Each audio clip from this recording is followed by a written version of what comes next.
Don't forget to like this video and subscribe to Muhammad Shaikh's channel. Please click the bell icon so that you may receive timely notifications of our upcoming videos.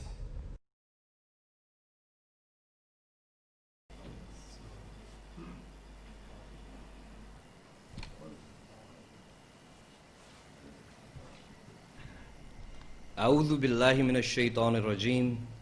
I seek refuge with Allah from Satan the stoned. Bismillahir Rahmanir Rahim. With the name of Allah, most gracious, most merciful. Assalamu alaikum wa rahmatullahi wa barakatuh. Peace, blessings, and mercy of Allah be unto you, all of you. Ladies and gentlemen, on behalf of International Islamic Propagation Center, I would like to welcome you all to this evening's program. My name is Muhammad Taj, and I will be hosting this event for you. Before I invite Brother Muhammad Shaikh to come to the rostrum and deliver his speech on tonight's topic, entitled What Al-Quran, the reading, says about Riba, translated as increase. Ladies and gentlemen, for the sake of those who have joined us over here for the first time, I think it is important for me to devise the format for you. In order for you to follow the lecture effectively, Brother Muhammad Shaikh has compiled a booklet for you. This is a reference booklet. It has been provided to all of you. If you open this booklet, you will see on the right-hand side are the ayat in the Arabic text along with the references, and the corresponding page has their relevant English translation.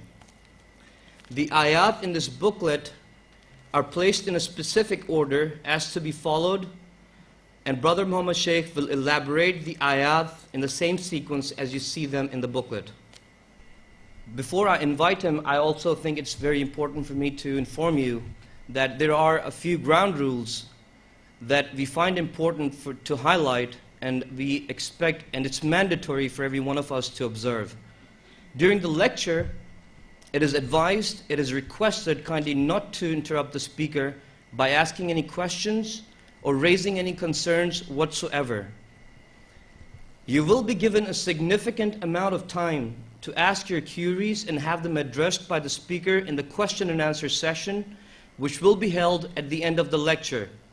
And the format of the question and answer session I will devise to you at a later time. It is with great pleasure that I invite the speaker, Brother Muhammad Shaikh, to come to the rostrum and enlighten us with his talk on tonight's topic, entitled What Al-Quran, the reading, says about Riba, translated as the increase. Brother Muhammad Shaikh.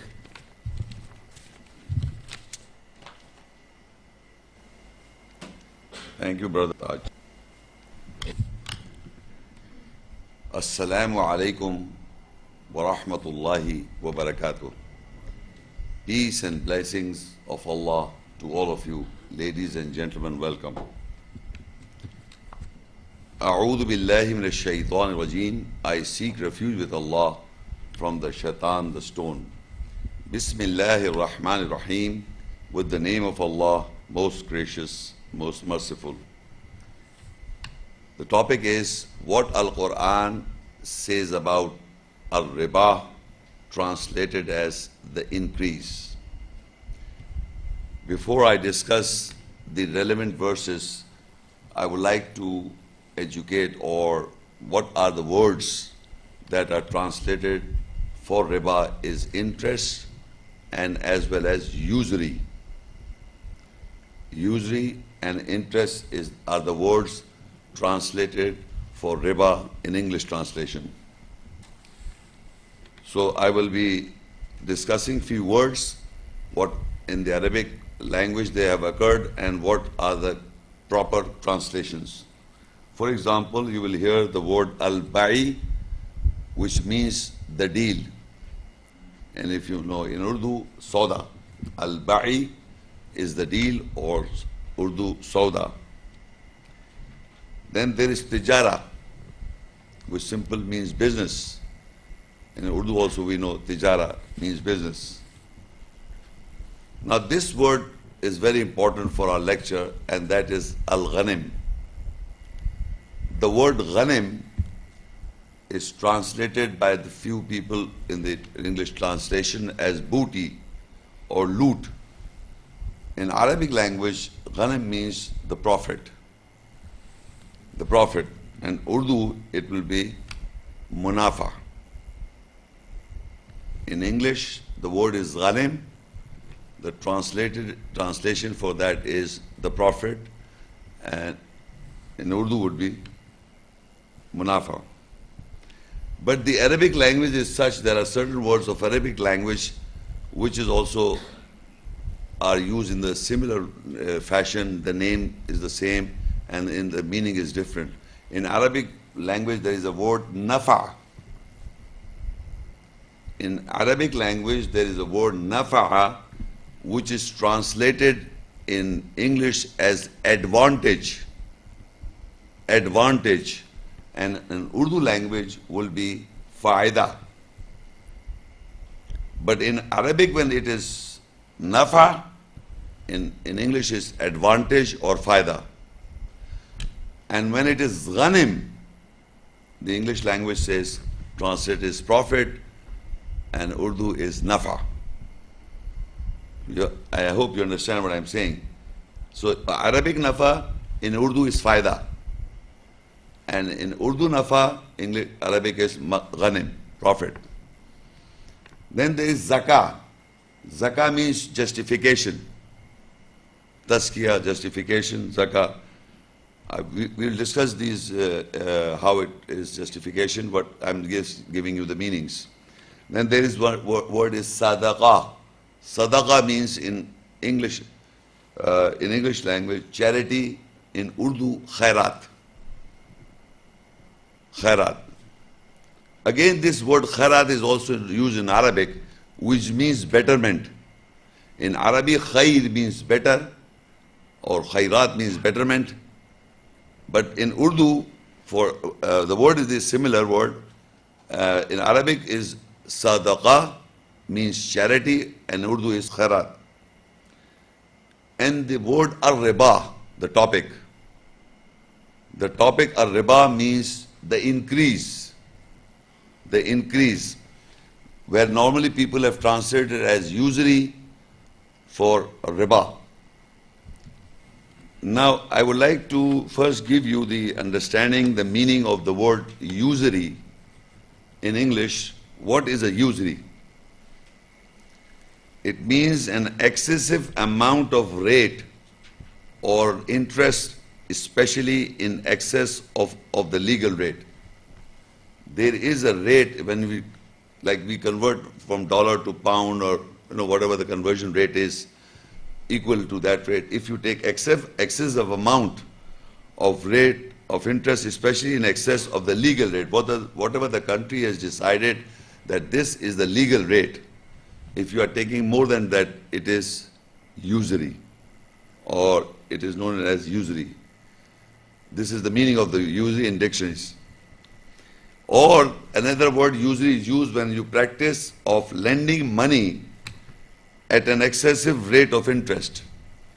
When you lend money to someone and you said, I am giving you 100 rupees or 100 units of any amount of any rate, any currency, and when you return to me, I will take 105 or 110, whatever the amount extra money you are asking.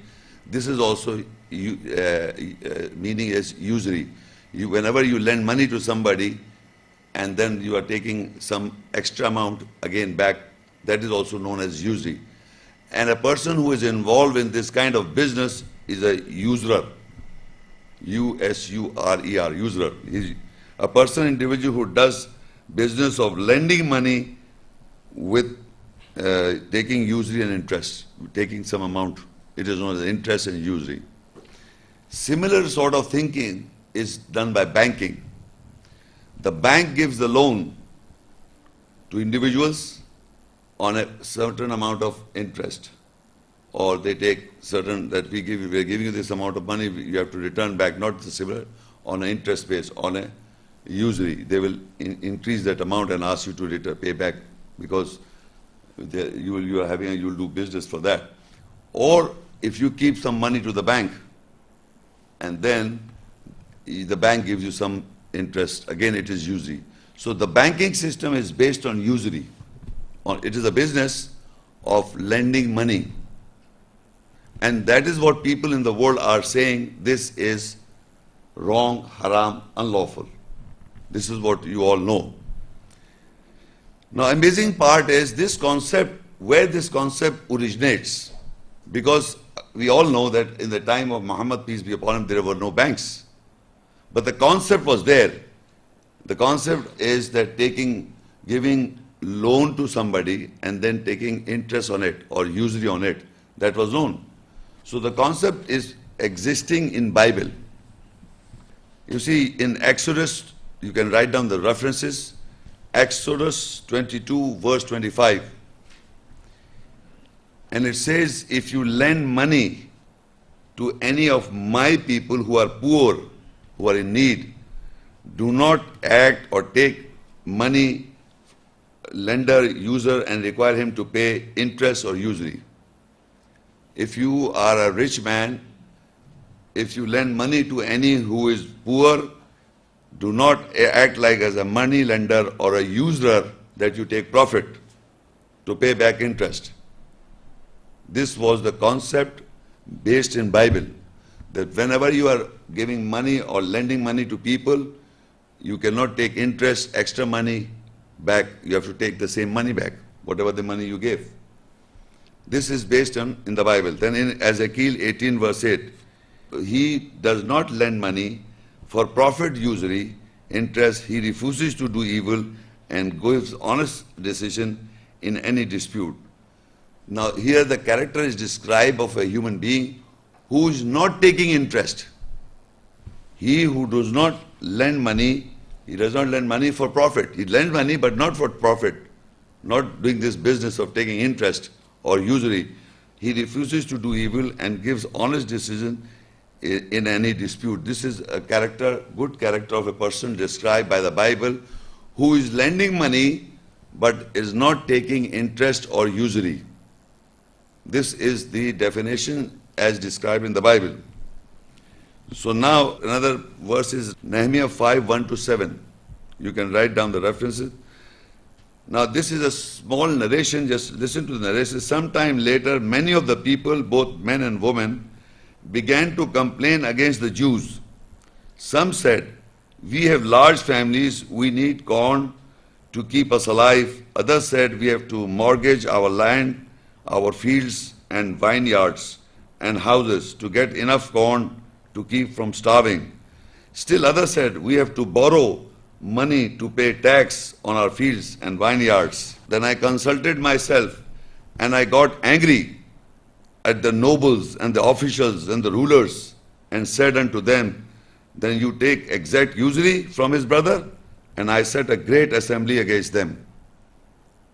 This was a problem in all times. Today also, people who are rulers are taking mortgaging the things of the poor people and vineyards and houses, and they are giving money to the poor people and asking for interest, and this is how it has become a practice all over the world, and this is supposed to be wrong according to the Bible. This is the biblical law, and biblical Christians and the Jews are practicing or not. But whoever is believing in this, that if you lend money and if you ask some interest, is based on not Quran but Bible. Now furthermore, how this come about, there are verses in the Bible about how to deal with the non-Jews, Gentiles. According to the Jewish race or according to the Christian Bible, the Jews are supposed to be the most selected people for God. They are lovable people of God, astaghfirullah, according to the Bible. So they think we are the highest race, and the other non-Jews are Gentiles. So this is how they are to treat in the world. Deuteronomy 20 verse 10 to 12. When you go to attack a city, first give the people a chance to surrender. If they open the gates and surrender, they are all to become your slaves and to do forced labor for you. But if the people of that city will not surrender, but choose to fight, surround them with your army. And in Deuteronomy 20:13-15, then when the Lord your God let you capture the city, kill every man in it. 14, you may however take for yourselves the woman, the children, the livestock, and everything that belongs to your enemies. The Lord gives it to you. That is how you are to deal with those cities that are far away from the land you will settle in. Now this is the concept of the Jew in Deuteronomy 20 and onwards, that wherever you go, before attacking any city, you ask for peace or surrender for them to surrender. If they surrender to you, make them your servants or make them forced labor. Capture their belongings, everything, loot and booty, take all of it and make them your servants and ask them to do your forced labor. And if they do not surrender, then they attack them. Surround the army and attack them and kill every man. And capture the city. If you capture the city, then the belongings of the people, you capture that. That is booty and loot. That is the concept given by the Jews. And in the Bible, that you attack cities, loot the people's money, and then hold it. Take for you. You may, however, take for yourself the woman, the children, the livestock, and everything that belongs to your enemies. Take everything. This is known as loot and booty, described in the Bible for the Jews to take over the world. You have to do this. And that is what they are doing all over the world. In Japan, Nagasaki, bomb was dropped. For what? And nowadays you will see in all the Arab society, people are getting uprisings and uprising of people. So they want to take control of the wealth of the Muslim community or the Arab world. This is the concept that you capture them, take their belongings and make them your servants and bond them, and then you rule them. So this concept of loot and booty is the concept of the Jews and the Christian concept, not Muslims. And I've already mentioned that interest or usury is not mentioned in the Quran. What is mentioned in the Quran, we'll see. We'll see. But since people have translated that word, usury or interest, I'll explain to you why it is not so. If you see Surah Al-ANFAL 8 and Ayah 41, where we will see how and what Allah describes about interest or increase, the riba, the increase. وَاعْلَمُوا أَنَّمَا غَنِمْتُم مِّن شَيْءٍ فَأَنَّ لِلَّهِ خُمُسَهُ وَلِلرَّسُولِ وَلِذِي الْقُرْبَى وَالْيَتَامَى وَالْمَسَاكِينِ وَابْنِ السَّبِيلِ إِن كُنتُمْ آمَنْتُم بِاللَّهِ وَمَا أَنزَلْنَا عَلَى عَبْدِنَا يَوْمَ الْفُرْقَانِ يَوْمَ الْتَقَى الْجَمْعَانِ وَاللَّهُ عَلَى كُلِّ شَيْءٍ قَدِيرٌ. And know that surely whatever ghanim profit you get from anything, if you believe in Allah, then surely 1/5 of it, sadqa, charity, is for Allah, that is God, and Rasul, that is the messenger, and for the qurba, the relatives, and for yatama, the orphans, and for the masakin, the needy, who are reduced to poverty, and for ibn sabil, the sons of the way. And whatever we send down over our servant on the day of the division, the day when two accumulations are met, collected, and Allah has power over everything. Now, if this verse, I will discuss this verse in portions. First of all, one sentence, the first phrase, وَاعْلَمُوا أَنَّمَا غَنِمْتُم مِّن شَيْءٍ, and know that surely whatever ghanim profit you get from anything, it simply means this. Now, the people have translated this word ghanim as loot and booty in other people's translation. Here, if you load wa'alamu, I'll first explain what has been already written, and then we'll have a comparative view what I'm translated as ghanim, as profit. Wa'alamu annama ghanimtum min shay'in, and know that surely whatever ghanim profit, instead of I write profit, I write booty, as what people have written. Booty means loot. You get from anything. what it is, in other words, Allah is ordering the believers that whatever loot or booty you get from anything, and then the categories are defined, that is for Allah, that loot is for Allah and the messenger, and then that is they are the categories. Before going to the categories, I am just trying to put it in your mind that is God justified to loot the people's money and then give it to God? Does it make sense? No. And then if it is, they say it was between the wars, when the wars took place, and when we, as I explained in the Bible, when you take up the country, you loot the people's money. Is it justified? That's in the Bible, not in the Quran. That you loot and give it to the people.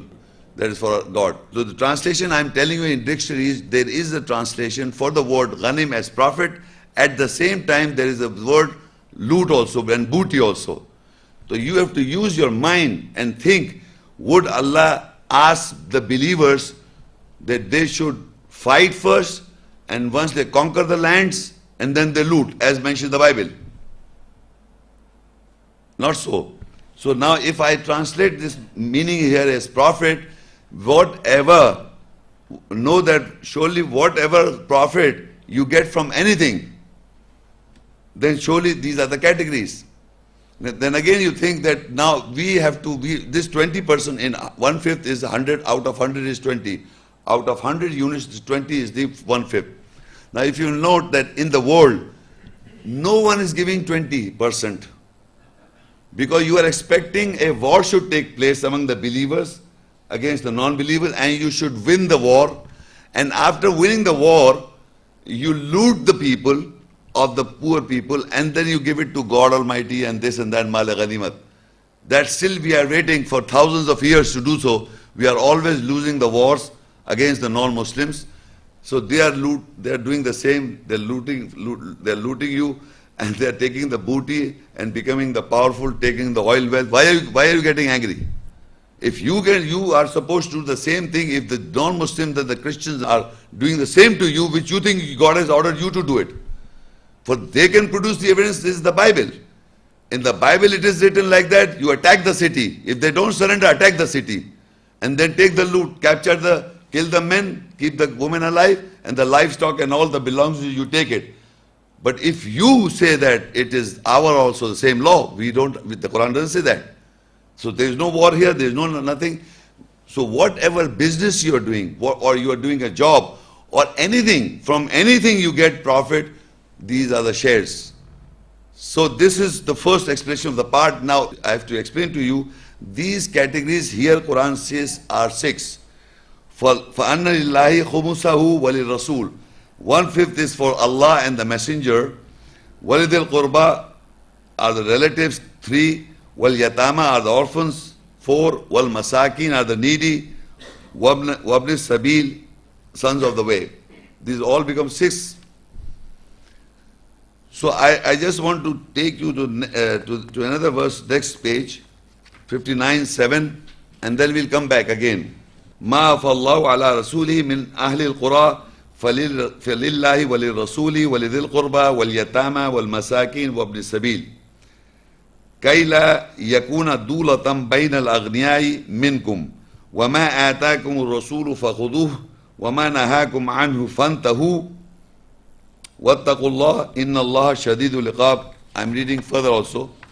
للفقراء المهاجرين الذين أخرجوا من ديارهم وأموالهم يبتغون فضلا من الله ورضوانا وينصرون الله ورسوله أولئك هم الصادقون والذين تبوا الدار والإيمان من قبلهم يحبون من هاجر إليهم ولا يجدون في صدورهم حاجة مما أوتوا ويؤثرون على أنفسهم ولو كان بهم خصاصة ومن يوق شح نفسه فأولئك هم المفلحون.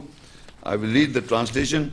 Whatever Allah has bestowed from the people of the cities over His messenger is for Allah and for the Rasul, the messenger, and the Qurba, the relatives, and the Yatama, the orphans, for the Masakin, the needy, and for Ibn Sabil, the sons of the way. so the wealth may not be a thing taken in turns amongst the rich of you.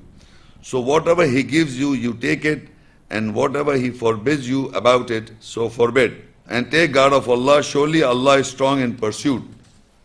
And further, sadqa charity is for the fuqara, muhajirin, the poor migrants, who are expelled from their circles and their wealth, seeking the bounty from Allah and good pleasure and helping Allah and His Messenger. They are those who are truthful. And sadqa charity is for those who are settlers of the circle and of the belief, who migrated from before them. They love whosoever migrate towards them, and they do not find in their chests any need for what they are given, and they do not have any effect over themselves, even if poverty is with them. And whosoever is guarded against the stinginess of his soul, then they are those who are prosperous. Now these Al-Hashr 59, 7 and 8 and 9. In these three verses, why I have come to explain why I am dealing these verses, and then we'll go back again. In these verses, I'm just trying to emphasize one point, and then we'll discuss further points. The one point is that first of all, from the people of the cities, from the rich or the people from the cities, Allah is giving some money or some sadaqah to the messenger. Allah is bestowed from the people of the cities over His messenger. And the same 6 categories are mentioned exactly as we read in the previous ayah. The categories are the same. If you note, Ma of Allah, there Allah is asking you to give this to the 6 categories. Here the 6 categories are mentioned. It is given to the messenger, so the messenger will distribute this among the 6 categories. But there in the following, the 6 categories are the same, and the 7 and 8, in the 7 and 8 are 2 more categories. So that is why I am reading this. Lil fuqara il muhajirin alladina ukhriju min diyarihim. Sadqa charity is for fuqara muhajirin, the poor migrants who are expelled from their circles and their wealth. And then there are the 8 categories. Walladina tabau dara wal imana min qablihim, and the sadqa charity are for those who are settlers of the circles and of the belief, who migrated from before them. The category is the same, but they are 2 different people, because one are already settlers of the belief, they have migrated, they are in belief, they are the settlers, and one are migrating, this is a separate group, who are poor people who are migrating in belief. So these 2, if you add all this, it becomes 8 categories. So these are the 8 categories, and the wealth is given from the rich people from the cities to the messenger. To the messenger it is given, and these categories are mentioned here as total 8 categories. And in the previous ayah that I read, I just want to clarify that ayah is saying that whatever profit you get from anything, you have to give to Allah and His messenger and the 6 categories. So you must know there are 8 categories that you have to give, because the other verse says that messenger is getting sadqa charity is 8 categories. So this ayah explains that, the other one. Now the behavior, we come back and we'll see.